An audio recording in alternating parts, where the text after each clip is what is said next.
Comissão de Ética do Comitê Olímpico Internacional receberá denúncia contra Gianni Infantino. Gianni Infantino, presidente da FIFA, é acusado de tráfico de influência às vésperas das Copas. Essas duas notícias parecem que faz muito mal para o presidente da FIFA, o Gianni Infantino. Mas e se eu te disser que essas duas notícias não fazem diferença nenhuma? Esse é um vídeo para falar sobre o quase certo aumento de 48 seleções para 64 seleções para a próxima Copa de 2030. Só que o que está por trás dessa decisão? É o futebol? Já te adianto que não é o futebol. Salve, Marcos aqui, eu sou publicitário e apaixonado por os esportes. E se você quiser, pode se inscrever aqui nesse canal para não perder nenhuma polêmica do esporte pelo Brasil e pelo mundo.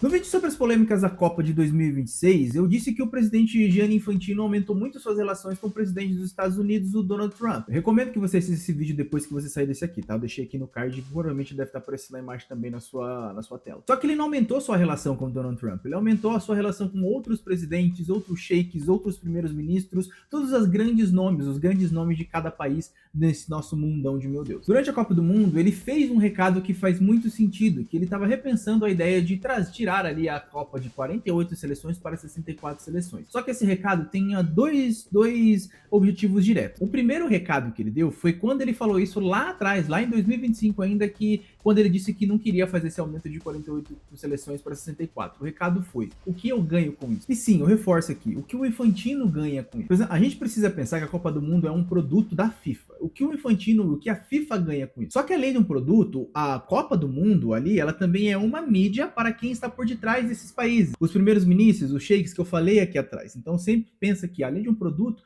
a Copa também é uma grande mídia. E agora a gente vai começar a olhar para o contexto de uma maneira mais total, para ficar um português mais claro aqui. As duas confederações que são a favor desse aumento de 48 para 64 é a Comebol e a Confederação Africana de Futebol. Coincidentemente, esse será o último mandato do Alejandro Domingues da Comebol em 2030 e o mandato do presidente africano Patrice Motsepe se encerra em 2029. Eu espero que eu tenha pronunciado certo Patrice Motsepe, se não peço desculpa. Como eu sei que você também é uma pessoa que já fez o seu plano de carreira, vamos imaginar um cenário aqui, bora? Primeiro eu quero imaginar o cenário do Alejandro Domingues, tá? Pra quem não sabe, a Copa do Mundo Feminina vai ser no Brasil e isso é considerado uma vitória dele junto à CBF, junto com a CBF ali pro Samir, depois que o Samir assumiu. E também a gente precisa fazer um vídeo para falar só do Samir aqui. Outro dia eu te conto essa história, pode ficar tranquilo. Ao fechar uma Copa com 64 seleções, Alejandro garante mais jogos na América do Sul, traz mais dinheiro para a confederação e ainda pode começar a sua carreira na político. Mas Marcos, por que você trouxe o aspecto político do modo geral para esta conversa? Vamos aprofundar um pouco mais. Alejandro, além de ser considerado ali um político do esporte, o que para mim isso já é algo muito perigoso, né? Porque se você associa um político do esporte, a gente já imagina o que essa pessoa pode ser. Já foi visto inúmeras vezes com políticos ali que a gente fala do aspecto geral, presidente, governadores, entre outros cargos que são considerados a nível de estado. Sabe, fazendo aquela sala ali mesmo, preparando um terreninho para o futuro? E a gente não pode descartar a segunda opção, que é que ele pode sim tentar a reeleição para 2030. E nesse momento você deve estar pensando, mas Marcos, esse é o último mandato dele, 2030 é o último mandato dele. Mas você acha que realmente ele não pode tentar dar um golpe no estatuto para poder ali se reeleger? Tipo o que a Leila está tentando fazer no Palmeiras? Você acha que ele faria esse esforço? Deixa aqui nos comentários só para eu saber. Agora a gente vai falar um pouquinho sobre o Patrice Motsepe, que é o presidente da AFA. Perto do fim do seu mandato, que será em 2029, fica mais fácil buscar uma reeleição se você garantir mais algumas vagas para confederações menores e até mesmo para Camarões que, por exemplo, não conseguiram ir para a Copa, só para a gente ilustrar como que a África depende de mais vagas. Por isso que o título desse bloco é Campanha. Para a política do esporte ou para a política em geral? Com as denúncias que eu te mostrei aqui no começo desse vídeo, o Infantino ele vai precisar de muito mais apoio para poder conquistar uma reeleição e já a gente vai falar sobre essa reeleição. E todas as coisas que ele vai precisar, ele vai ter que usar o nome da FIFA. O Infantino vai precisar de apoio para ele e para a FIFA. Foco na FIFA, foco no que eu disse aqui sobre apoio para a FIFA. Ele tem apoio político do Donald Trump, ele tem apoio político do herdeiro Mohammed bin Salman, que tem o plano de diversificação econômica do país árabe, que ele é o primeiro-ministro da Arábia Saudita, para ter ali uma dependência do petróleo, e atrair investimentos globais massivos até o ano de 2030. Agora que a gente chegou no ponto de vista Arábia Saudita, lembra que eu falei aqui no meio do vídeo que A Copa do Mundo também é um grande espaço para a mídia, e não é só a mídia publicitária, tipo McDonald's e Coca-Cola, mas para a mídia de campanhas de estados, para poder atrair ali a visão de público, atrair novos investidores e atrair ali e fazer com que as pessoas acreditem em um projeto de país. Vamos recapitular. O presidente da Conmebol tem interesses políticos em trazer mais dinheiro para a sua confederação. O presidente da Federação Africana está de olho em angariar votos para sua reeleição. O herdeiro e primeiro-ministro árabe quer se manter no poder e busca reforçar cada vez mais o como a Arábia é um bom país para se viver. Tipo, traz para cá seus investimentos. Aqui é um ótimo lugar para você investir, principalmente que a gente vai ter a Copa em 2034.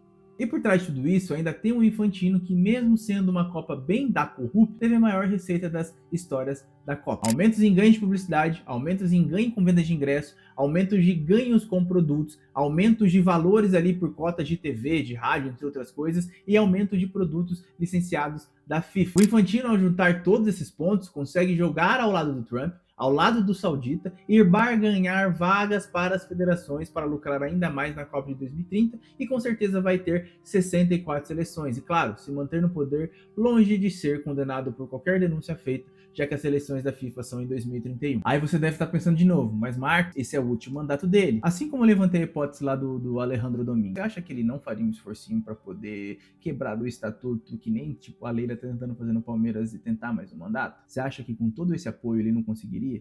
De novo, deixa aqui nos comentários só para eu ver.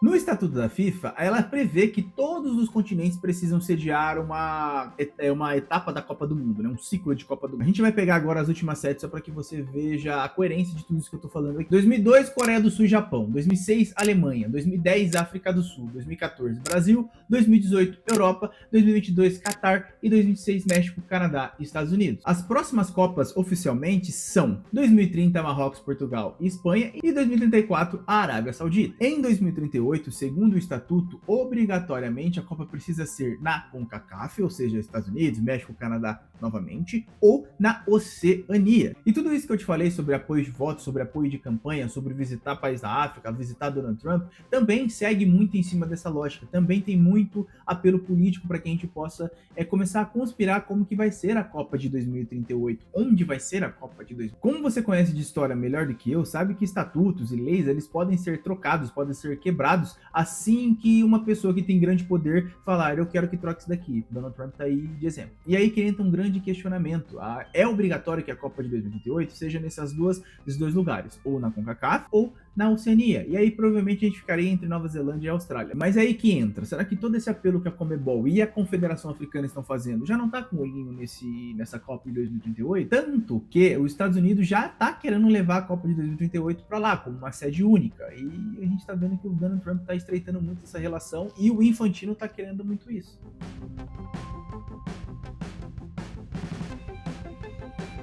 Como tudo no mundo, a Copa é política. A Copa é um produto feito para a política. O futebol é uma alegoria, os jogadores são a mão de obra que para eles são descartados e podem gerar muito lucro para a FIFA. Uma Copa com 64 seleções não é pelo futebol, é para que você possa trazer, primeiro, novos países ali que podem ali ser comprados facilmente com vagas, e também países ali como a Índia e a China, que são as grandes economias do mundo. Se eles entram nesse jogo, a gente pode até aumentar sedes, a gente pode até aumentar valores de ingresso, a gente pode até aumentar tudo.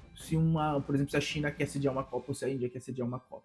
Política, economia política. Isso que é a Copa do Mundo, isso que a FIFA, desde de João Avelange, que eu já falei que eu vou fazer um vídeo só para falar disso aqui, sempre pensou para os seus produtos. Pensa que todas as decisões que a FIFA toma são pensadas para o seu produto. Com 23 jogadores, o Neymar não iria para a Copa de 2026. Com 64 seleções, a Itália volta para a Copa e a UEFA para de encher o saco de vez por questão de vaga. Com a pausa para hidratação, a FIFA lucra mais com publicidade. Foda-se o jogo de futebol, gente. Quanto maior a aproximação com os maiores países do mundo, a FIFA usa a desculpa que é para dar chance para que todos possam jogar uma Copa em troca de votos, mais dinheiro e, claro, muito mais poder. Pode até fazer um recorte para o infantil. 64 seleções em uma Copa do Mundo não é para que eu ou você vejamos o Brasil hexa, não é para que eu ou você vejamos a Itália tetra, não é para que eu ou você vejamos a Argentina tetra, por exemplo. É para cada vez mais fazer política dentro do futebol, fazer mídia com a Copa do Mundo e fazer dinheiro para a FIFA. O vídeo de hoje vai ficando por aqui, eu espero que você tenha gostado. Deixa aqui embaixo se você concorda comigo, se você tem uma visão diferente, se você